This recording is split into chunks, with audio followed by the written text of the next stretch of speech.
35 cosas de la vida del tigre Azcárraga, Emilio Azcárraga Milmo, sus amantes y cómo creó Televisa. Emilio Azcárraga Milmo, apodado el Tigre, llegó a ser el hombre más rico de México y Latinoamérica y el empresario más poderoso de su país. Pero ello probablemente no se habría hecho realidad si su padre, Emilio Azcárraga Vidaurreta, no hubiera comenzado a edificar un imperio de medios, lucrándose al principio como contrabandista de oro hacia Estados Unidos. Azcárraga Milmo fundó Televisa a partir de la televisora TSM, creada por su padre, y llegó a ser el empresario con mayor poder político en la historia del país, gracias a sus relaciones con el Partido Revolucionario Institucional y a la conversión de la política en una actividad fundamentalmente mediática. Como detentador de un monopolio televisivo por varias décadas, el Tigre Azcárraga fue el forjador de la opinión pública mexicana y de las conductas y modelos culturales seguidos por las clases populares.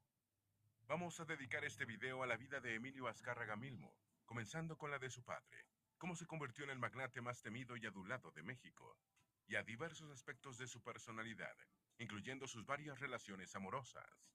Antes de meternos a fondo, no olvides suscribirte a nuestro canal y activar las notificaciones para mantenerte al día con nuestras actualizaciones.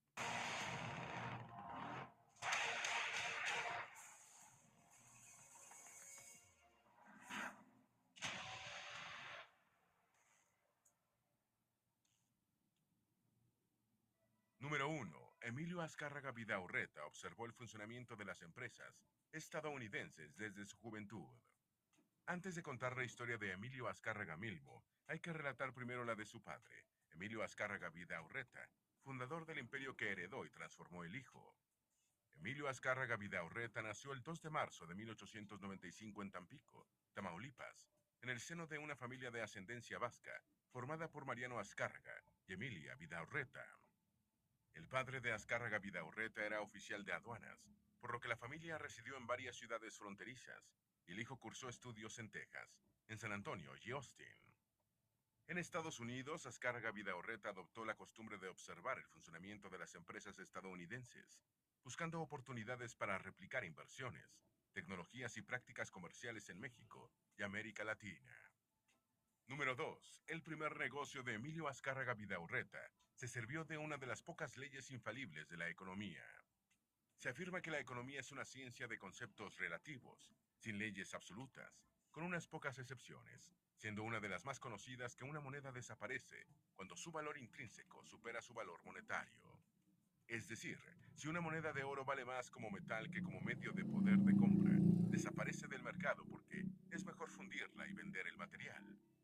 Ese fue el primer negocio del perspicaz Emilio Azcárraga Vidaurreta, cuando el valor intrínseco de las monedas de oro mexicanas superó su valor nominal y se prohibió su salida de México. Emilio, junto con sus hermanos Rogerio y Gastón, comenzó a comprar a buen precio el circulante mexicano de oro para venderlo de contrabando en Estados Unidos con excelentes ganancias. Número 3. Azcárraga Vidaurreta fundó su primera emisora de radio en el año de 1930. En su búsqueda de oro barato, Emilio Azcárraga Vidaurreta viajó hasta Yucatán y en 1917 pudo fundar en Monterrey, Nuevo León, una agencia de venta de vehículos Ford, con sucursales en otras ciudades. En 1923 compró una franquicia de discos y fonógrafos, Victor Talking Machine, que se fusionó con RCA en 1927. El empresario no solo vendía los discos de moda y los aparatos para reproducirlos en sus tiendas México Music Co., sino que se ocupaba de cazar talentos para RCA. En 1924 se casó con Laura Milmo Hickman, nieta del banquero Patrick Milmo Otwell, y emparentada con la élite política y económica regiomontana. El 19 de marzo de 1930 inauguró en Monterrey la XEW-AM, su primera radioemisora, autonombrada La Voz de América Latina desde México.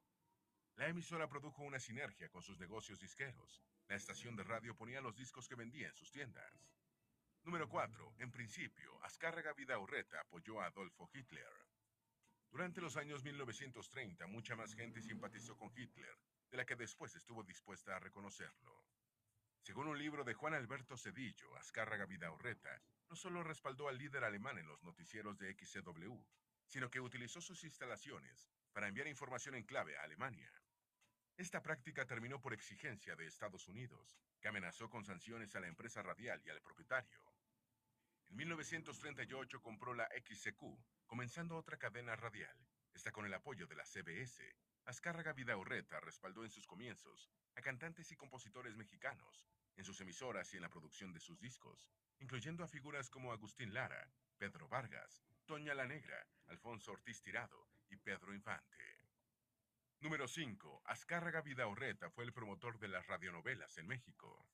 En 1938, Azcárraga Vidaurreta comenzó a comprar emisoras para formar su cadena azul, y la industria radial inició una época de oro que se extendería hasta los años 1950. Igualmente, creó los estudios cinematográficos Churubusco y abrió una cadena de salas de exhibición. Las radionovelas adquirieron una gran popularidad en Cuba, principalmente como entretenimiento de los trabajadores de las tabacaleras. Azcárraga Vidaurreta emitió en México la radionovela cubana El Derecho de Nacer, que tuvo un éxito arrollador en toda Latinoamérica, y el empresario de medios reforzó esta línea de negocios con producciones nacionales. Cuando Lázaro Cárdenas llegó al poder, las estaciones radiales de Azcárraga Vidaurreta fueron los principales altavoces de la hora nacional y de las celebraciones patrias, como El Grito.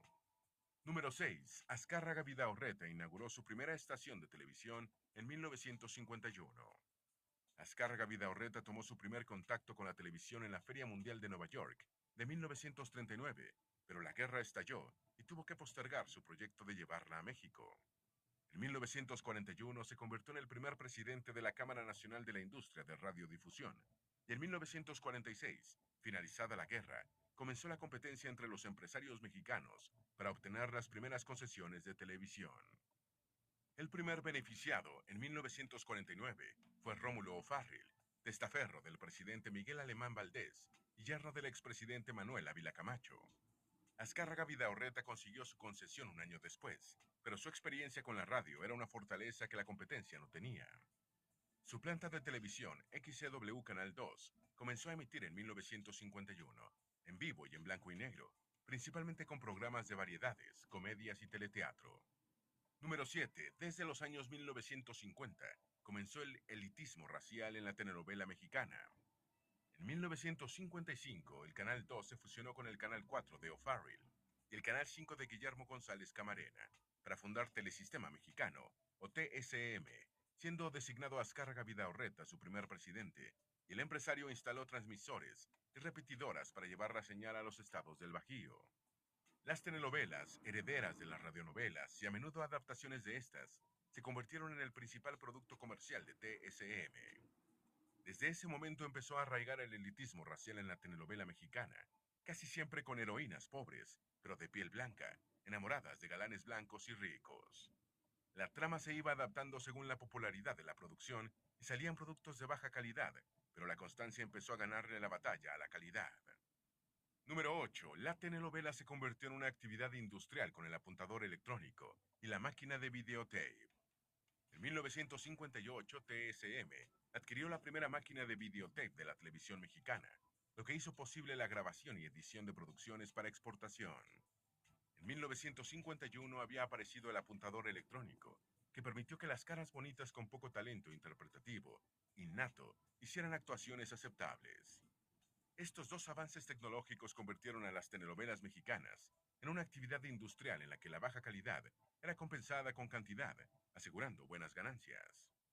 Número 9. Azcárraga Vidaurreta desarrolló una simbiosis con el Partido Revolucionario Institucional. Desde su época de la radio, Emilio Azcárraga Vidaurreta había sido un hombre muy hábil relacionándose con el poder político, y en 1962 fundó Teleprogramas Acapulco como empresa subsidiaria de TSM, dándole la dirección a Miguel Alemán Jr., hijo de Miguel Alemán Valdés, expresidente de la República y poderoso priista. TSM apoyaba a los presidentes del PRI desde que eran candidatos presidenciales, y estos no eran ingratos cuando llegaban al poder. En plena época del nacionalismo revolucionario, Azcárraga Vidaurreta hizo un guiño a la telenovela histórica, con producciones como Sor Juana Inés de la Cruz, Maximiliano y Carlota, La Tormenta, Los Caudillos, La Constitución y El Carruaje. Número 10. Azcárraga Vidaurreta fundó la Organización de Televisión Iberoamericana un año antes de morir. siempre otorgando la primera prioridad al mercado hispanoparlante, especialmente el latinoamericano. Azcárraga Vidaurreta incursionó en el mercado estadounidense, comenzando por Texas y Los Ángeles, hasta conformar la Spanish International Network, después Univision. En 1971 fue el artífice de la fundación de la Organización de Televisión Iberoamericana, OTI, que operaba como una especie de monopolio, consiguiendo ventajas para sus televisoras privadas miembros. Emilio Azcárraga Vidaurreta murió en Houston, Texas, de un ataque cardíaco el 23 de septiembre del año 1972, a los 77 años. Para ese momento, su hijo Emilio Azcárraga Milmo estaba ansioso por tomar el mando supremo del imperio de medios e imprimirle su sello personal. Número 11. Emilio Azcárraga Milmo abandonó la secundaria y fue vendedor de la Enciclopedia Británica. Emilio Azcárraga Milmo nació en San Antonio, Texas, el 6 de septiembre de 1930, como único hijo varón de Emilio Azcárraga Vidaurreta y Laura Milmo Hickman.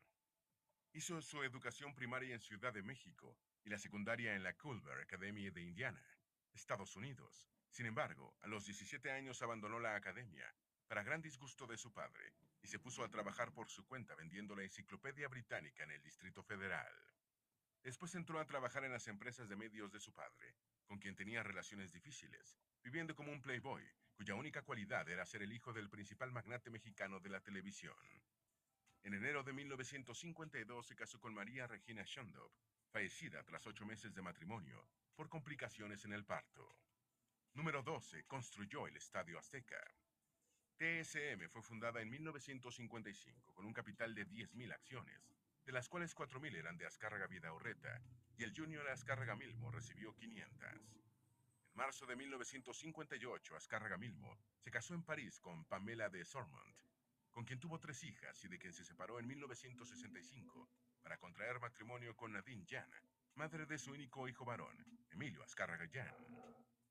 En 1962, siendo dueño del Club América, comenzó la construcción del Estadio Azteca, cuyos costos fueron mayores que los presupuestados, y tuvo que recurrir a su padre, quien lo apoyó financieramente, aunque advirtiéndole que estaba invirtiendo en un elefante blanco.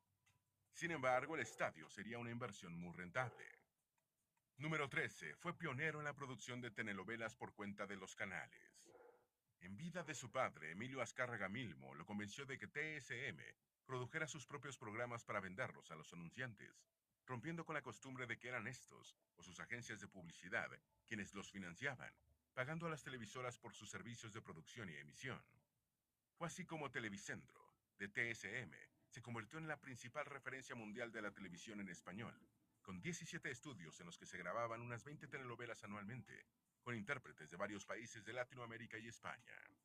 En 1965, Estados Unidos puso en servicio el Intelsat 1, apodado Pájaro Madrugador, primer satélite comercial de telecomunicaciones, y Azcárraga Milmo fue pionero en su utilización para transmisiones en México, aunque no pudo convencer al presidente Gustavo Díaz Ordaz de que el gobierno mexicano lanzara uno.